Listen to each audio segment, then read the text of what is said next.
कोई भी पेपर बिल्कुल लीनियंट कभी नहीं सेट करूंगा, इस बात की मेरी गारंटी है। जो मार्केट में चल रहा है, जैसा जेई वाले पूछ रहे हैं मैथ्स का, वैसा ही पेपर सेट करूंगा भाई। तुम्हें खुश करने के लिए, तुम्हारे नंबर लाने के लिए हल्का पेपर सेट कर दूं? नहीं। और मैं ऐसा नहीं बोल रहा हूं कि जिन चैप्टर्स में या जिन सब्जेक्ट्स में आपके नंबर आ रहे हैं उनका पेपर हल्का है। मैं किसी भी सब्जेक्ट पे कमेंट नहीं कर रहा हूं, मैं अपनी बात कर रहा हूं। पेपर डिफिकल्ट आएगा, वही लोग सॉल्व कर पाएंगे जिसने क्लास की कॉपी रिवाइज करके गया है। और दूसरा, पेपर अटेम्प्ट करने का तरीका बता दूं, हो सकता है पहला ही सवाल जानबूझकर मैंने एडवांस में टफ डाला हो, पहला ही सवाल।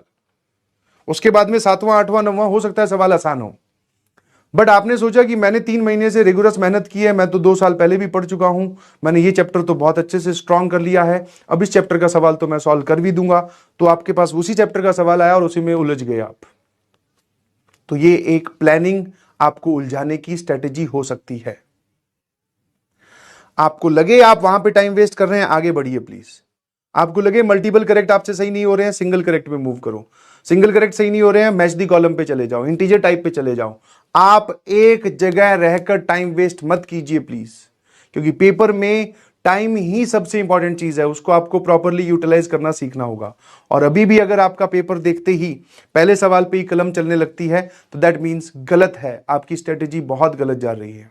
आपने 2 साल जिन लोगों ने तैयारी की है उन्होंने, या फिर इस साल में भी 3 महीने हो गए हैं, बहुत सारे टेस्ट आपने दे दिए हैं, तो अब तो सर हमें यह समझ में आना चाहिए कि सबसे पहले हमें आसान सवालों को पिक करना है, हमारे हिसाब से आसान। हो सकता है हमने जिसको आसान उठाया, हो सकता है उसमें कैलकुलेशन थोड़ी लंबी निकल गई, तो उसको बीच में छोड़ देंगे, कोई बात नहीं, कैलकुलेशन एक तरफ साफ सुथरी करके रख देंगे।